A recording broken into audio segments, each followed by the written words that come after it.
Mga kabisnes naming minamahal, makikisuyo po kami. Naglalambing po kami sa inyo. Kung maaari po sana ay pakisuportahan natin Analisa Reality Vlog. Analisa Reality Vlog. Hello mga kababayan, magandang buhay. Welcome po sa aking YouTube channel, Analisa Reality Vlog. Ngayon po ang mga oras dito sa akin is alas 12 ng tanghali, January 3. So magbibigay po ako sa inyo ng aking reaction opinion dito po kay Lito at Veras. Pero bago yon ay gusto ko po munang magpasalamat sa inyo sa lahat po ng aking mga subscribers, viewers, nagla-like, nagsi-share at nagko-comment po dito sa aking mga reaction video. Maraming salamat po sa inyong lahat. Hindi ko na kayo ma-mention isa-isa dahil nandyan po parami na kayo napaparami at ako po'y natutuwa. Papasalamat po ako sa aking Panginoon, sa ating Panginoon dahil malayo na ang nararating ng aking mga ginagawang mga reaction video tungkol dito kila Ka-Business Official, kay Papa Dins TV, sa Ka-Business Family at saka kasamahan na rin po yung aking ibang mga reactors. So, suportahan niyo pa kaming lahat. Maraming salamat po sa inyo. So, bibigyan ko po kayo ngayon ng konting background muna tungkol dito kila Lito at saka si Vera. Paano ba sila nakarating kinaka-business? So, una, 2 taon na po yung nakalipas. Nung una silang nakita o nagkita-kita sila, Mr. and Mrs. Ka-Business kasama si Bay Papaya, doon po sa isang barangay. So, ito po sila Vera at saka si Lito. Galing po sila ng Quezon Province. Doon po sila nanggaling. So, dahil nga subscriber sila ni Ka-Business, tapos wala silang pinapalipas na mga upload na mga video, nanonood po sila. So dumating sila sa point na naisipan nilang humingi ng tulong kila Ka-Business at nag-travel po sila from Quezon papunta pong Maynila. Ang ayaw niya kay Ate Vera, pinagtulungan na lang yung pamasahe nila, ambag-ambag yung mga kaibigan nila para makarating sila doon sa lugar nila Ka-Business ngayon. So paano po sila nagkita-kita? Ang ginawa po nila Ate Vera, so nag-message po sila kay Mrs. Ka-Business and then doon po sila pinuntahan sa isang barangay na malapit po doon sa lugar nila Ka-Business. So yun na nga, nakarating na po sila doon, nag-meet up na and then pansamantala isinama muna sila sa bahay nila Ka-Business. So that was 2 years ago pa mga kabayan, mga Ka-Business, Kapapi at saka Kalingap. So ngayon po, nagkaroon sila ng problema. May problema po itong kinakaharap. Ito sila Lito at Vera. So, yun doon sa part 1, ilalagay ko po yung link doon sa part 1 na video nila kung paano sila nagkita-kita nila Ka-Business para mas maintindihan nyo po yung mga sumusunod pa na mga upload nila. Kasi para sa akin, importante po yung part 1. Kasi kung may part 1 na masusundan na ho natin kung ano yung mga nangyari sa kanila hanggang ngayon. So, nung dumating po pala sila doon sa nung nakuha na sila ni Ka-Business, pansamantala po tumira muna sila kila Ka-Business, tulong-tulong sila doon, and then hinanapan po sila ng kwarto na uupahan. So, nangupahan po sila, parang nasa 3,500 yata yung monthly nila, then nabigyan ng blessing na magkaroon ng tindahan, negosyo, at unti-unti ho napalago naman yon. Masipag si Ate Vera masipag siya na una mga chichirya muna kaya hindi sa dami po na nagsasuggest sa kanya na kahit pa kunti-kunti may ulam pang tanghalian o kaya almusal. So nagawa po yun ni Ate Vera. So ngayon na ho, ito na after 2 years, itong nakaraang araw lang, hindi pa natatapos yung 24 oras, napanood ko po na may problema pala ito sila Ate Vera. Kasi nga, mayroong mga nakarating kila Mr. and Mrs. Ka-Business, may mga nagsesend na mga message, mga picture, katunayan kung ano ang nangyayari sa kanila. Kasi ang akala po nila Ka-Business na okay lang sila Vera kasi bumibisita naman sila doon. Hindi regular kasi kumbaga, ang inaakala nila Mr. and Mrs. Ka-Business is stable na sila kasi pagtingin nila okay naman, malago naman yung negosyo nila. Mayroon pa nga nagbabantay na may doon may nakita pa akong dalagitan na tumutulong kay Vera sa pagtitinda. So, ito lang ang nangyari. Doon sa mga nag-send ng picture, parang naalarma na sila Mr. and Mrs. Ka-Business kung paano nangyari yung bakit. Kasi may nakakita daw na namamalimos ito si Vera muna. nakita daw na may kasama na namamalimos. So, tinanong nila yon ngayon. So, inalam nila kung ano talaga yung nangyari sa kanila. Bakit humantong si Vera sa mamamalimos. Kaya pala mga kabisnes, no, naalala ko, nung hinahanap si Bong, nila Intoy, so pumunta sila doon sa, sa pwesto nila Vera, kasi ang akala nila Intoy nandun si Bong, kasi pag wala si Bong, minsan doon to tumatambay. So, nung pumunta sila doon, sarado yung tindahan, kaya nagtataka sila. Wala doon, walang tao. Yung pala siguro, baka yung time na yon ay nasa labas sila Vera, namamalimos nga. So, ayun. Bakit humantong sa pamamalimos ito si Vera? At pati si Lito, paano nangyari yun? Una, ayon kay Vera, nagkasakit pala siya ng mahigit 1 buwan. Kaya ang nangyari, yung negosyo nila, yung tindahan nila, hindi na niya maasikaso, napabayaan na. Siyempre, yung araw-araw mga kabisnes no, na pag-ano nila, yung araw-araw na konsumo, wala naman silang ibang pinagkukunan, kundi yung sa tindahan lang talaga. Diba? So, biruin nyo 1 buwan na hindi siya makakilos. Parang nagpa-check up naman daw siya. Tapos may gamot. Parang pasma daw ang nangyari sa kanya. Kasi nga nagluluto siya eh. At saka ito si Lito. Alam naman natin yung kalagayan ni Lito na PWD siya. Hindi wala siyang mga kamay, putol, saka yung paa niya. So, may ambag siya kunti lang. Pero si Vera talaga ang sobrang pagod na pagod. Kasi biruin nyo, mamamalengke, magluluto, pantay ng tindahan. Naalala ko nga mga kabisnes, sila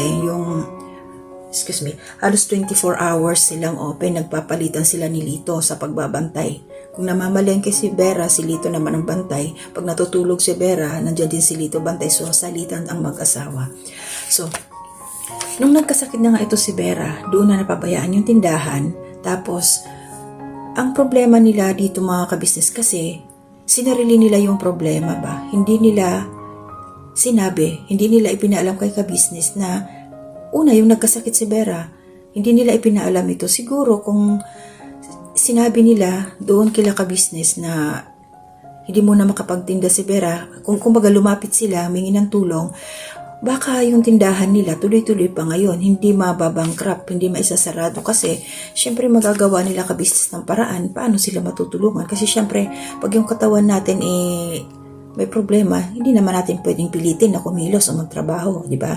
So, siguro nahiyang lumapit sila Vera kasi nga sa 2 taon mahigit na tinutulungan sila, parang siguro baka isip nila sabihin na namimihasa na sila, binigyan na nga ng pangkabuhayan, tapos ngayon nagka-problema sa kanila pa rin lalapit, which is para sa akin mali kasi kumbaga sa tagal na nakasama na sila ni Mr. and Mrs. Kabisnes sa bahay nila, kumbaga parang pamilya na ang turing sa kanila eh.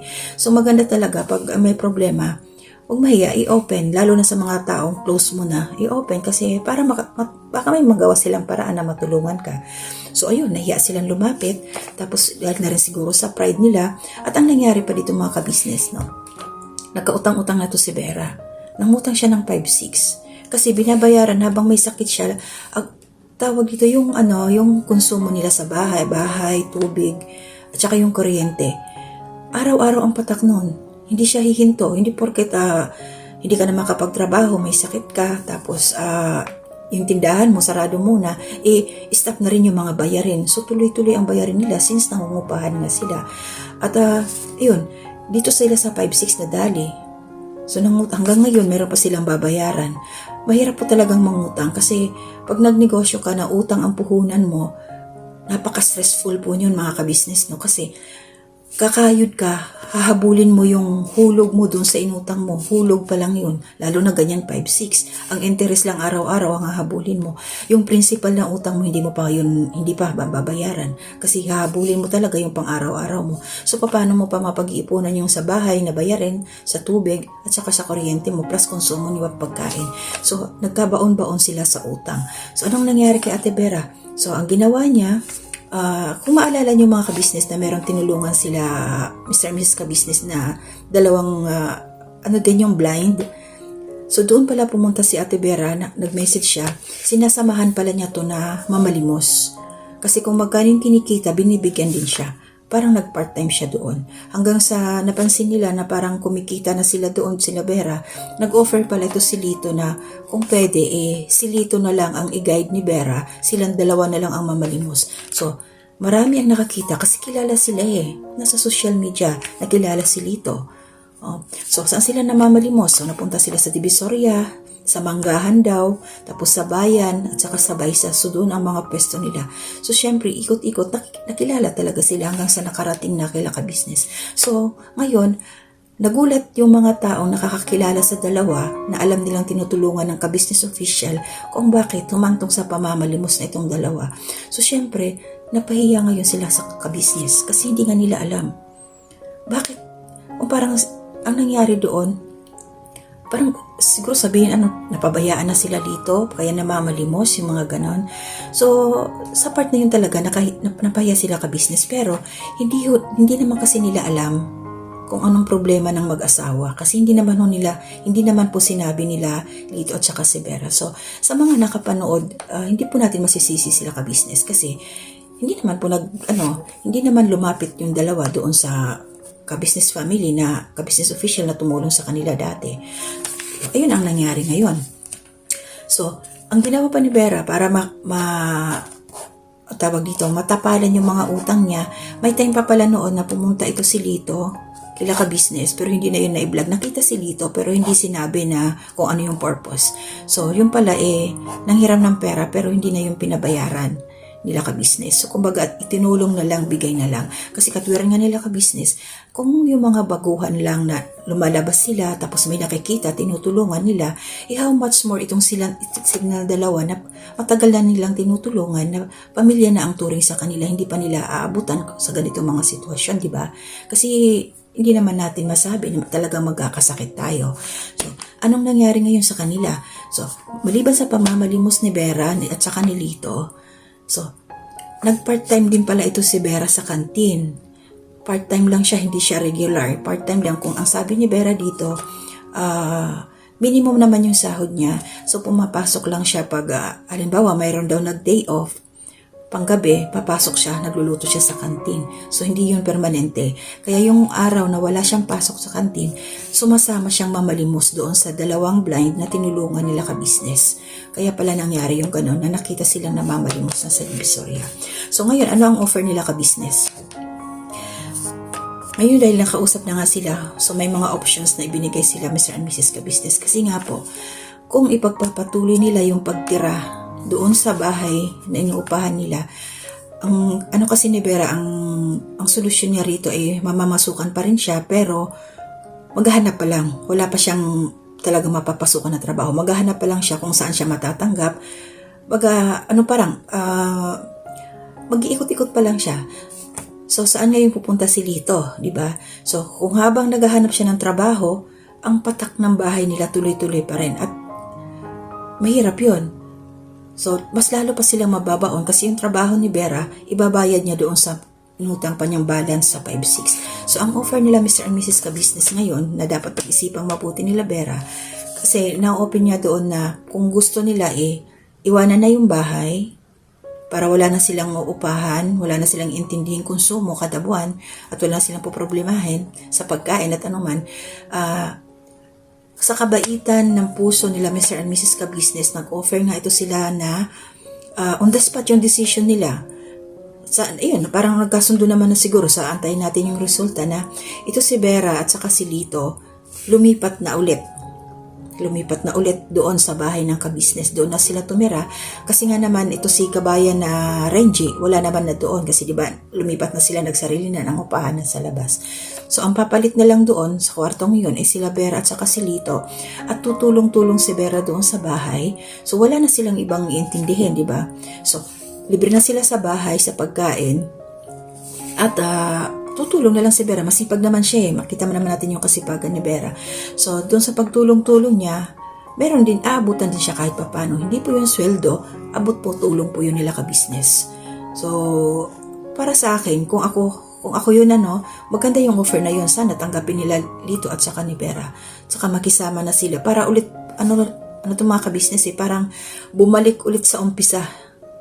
Yung 2 years ago na nangyari kila Vera na ngayon, babalik na naman sila sa kabisnes. Ang hirap po talaga mga kabisnes magnegosyo kung ang negosyo mo ay ang puhunan mo paikot-ikot lang, tapos uutangan ka pa, tapos doon mo pa kukunin yung pagkain ninyo, yung mga lahat ng bayarin doon kukunin sa tindahan. Magkano lang naman ang kinikita sa mga chichirya? Kahit magluto ka, ang mahal ng mga ingredients ngayon, yung mga ulam-ulam, lugi pa rin talaga. Kaya mahirap para sa akin, ayoko rin talagang magnegosyo na wala akong sariling lugar. Ibig sabihin, kung magninegosyo man ako, hindi na ako mangungupahan. Yun ang gusto ko. Kasi totoo lang mga kabisnes, nung ko pa gustong maggawa ng sarili kong negosyo, gusto ko magkaroon ng, halimbawa, restaurant. Kasi mahilig din naman ako magluto. Kaya lang, yung tinitirhan namin bahay ngayon, hindi siya pwedeng magnegosyo kasi nandoon kami sa kumbaga nasa bukid-bukid nasa baryo kami, malayo. Kasi pag nagnegosyo ka, dapat nandoon ka sa matao. Nasa bayan ka, nasa lungsod ka, para walang lugi. At saka, kung nasa lungsod ka man magnegosyo, dapat sarili mo na yung pesto. Ikaw yung may-ari, hindi ka na mag-iisip na upahan mo to kada buwan. May babayaran ka man, yung lang, kuryente, tubig lang. Pero kasi karamihan ngayon, ang pinakamababang upa doon, 5,000. Yung maliit lang yon para sa commercial space. So kung ang paninda mo ay mga sari-sari lang, sari-sari store, yung mga chichirya dyan o kung ano-ano lang, mahirapan talagang kumita. Kasi ang gikitain mo niyan, baka laging abono ka pa. Sa bahay pa lang, sa pwesto pa lang, 5,000 na or more pa. Diba? So, ayan ngayon, so aantayin natin yung kasunod na part kung ano ang magiging desisyon nga nila Lito at Vera kung doon na nga sila titira kila ka-business. Sana yun ang piliin ninyo para matulungan kayo at hindi na kayo mahirapan. Kasi alam niyo mga ka-business, itong kalagayan ni Vera, sobra yung sobrang sakripisyo niya kasi nakikita naman natin yung kalagayan ni Lito. Siya ang nag-aalaga kay Lito sa totoo lang. Malaking pasanin ni Vera, si Lito. Mahal niya yung tao mahal niya, kaya sakripisyo talaga siya.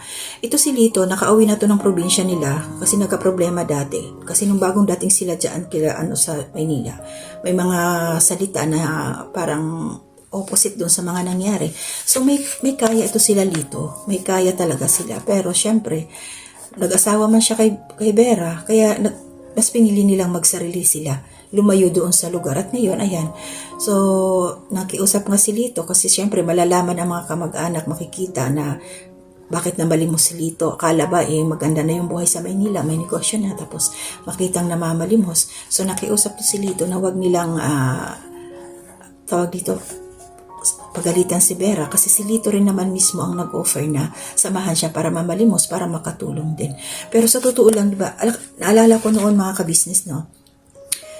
Bawal na pala talaga yung nabanggit ito ni ka-business na bawal nang magbigay ng limos sa mga tao at bawal na rin may mga namamalimos. Kasi nasita rin ako dati nito yung naglalakad kami ng asawa ko sa nasa syudad kami. So may inabutan ako na mamalimos. Sabi niya, bakit mo binigyan yan? Mamaya ikaw pa yung hulihin.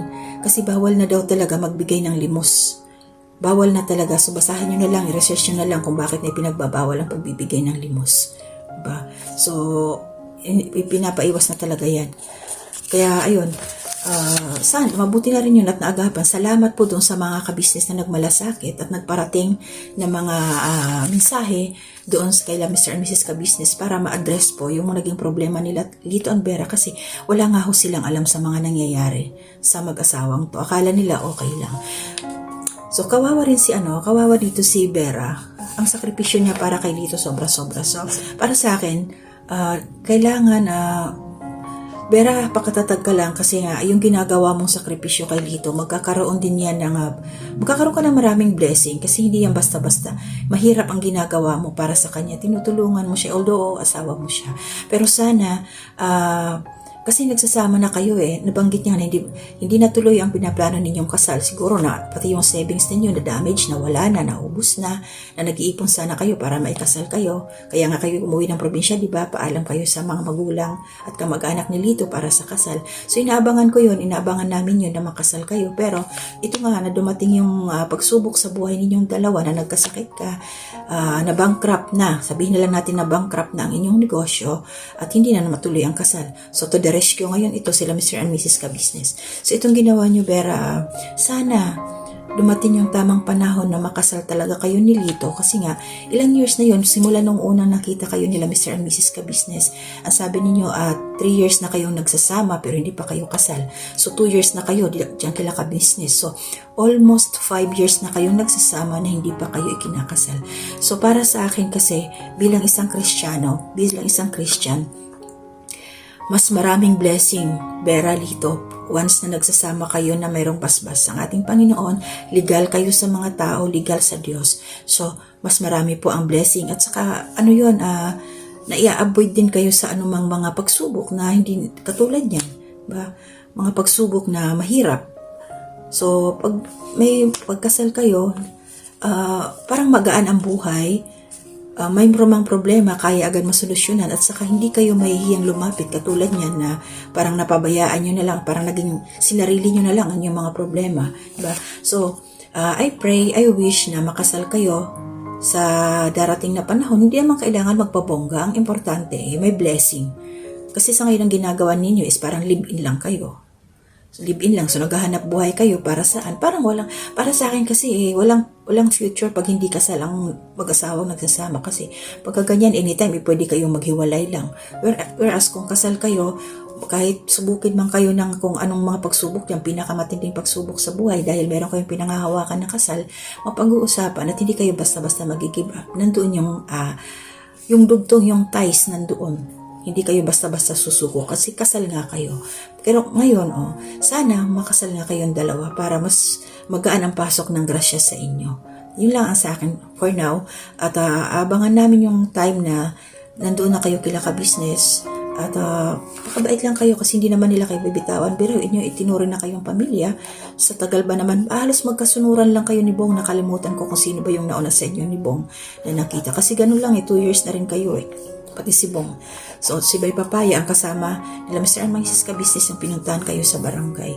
So, good luck sa maging wais sana kayo sa magiging desisyon ninyo. At sa susunod, pagka ganyan may mga problema, huwag ninyong sarilinin. I-open up ninyo para magkatulungan. Hindi naman na kayo pababayaan dyan. Kasi nandyan na kayo sa poder nila Ka-Business Napakaswerte nyo nga So huwag kayong maya, basta magsasabi lang kayo ng totoo, huwag kayong gagawa ng kwento, at huwag kayong sisira sa kanila. Kasi nga, bihira lang ang katulad nila Mr. and Mrs. Ka-Business na magmamalasakit sa katulad ninyo, sa katulad ng iba dyan na hindi naman nila katugo, pero taos puso nilang tinutulungan. So good luck sa inyo. Nandyan na sa mga kamay ninyo ang swerte. Nasa sa inyo na lang yan kung bibitawan nyo pa. So maging wise kayo sa mga desisyon at sa pagpili ng mga plano or gagawin sa inyong buhay.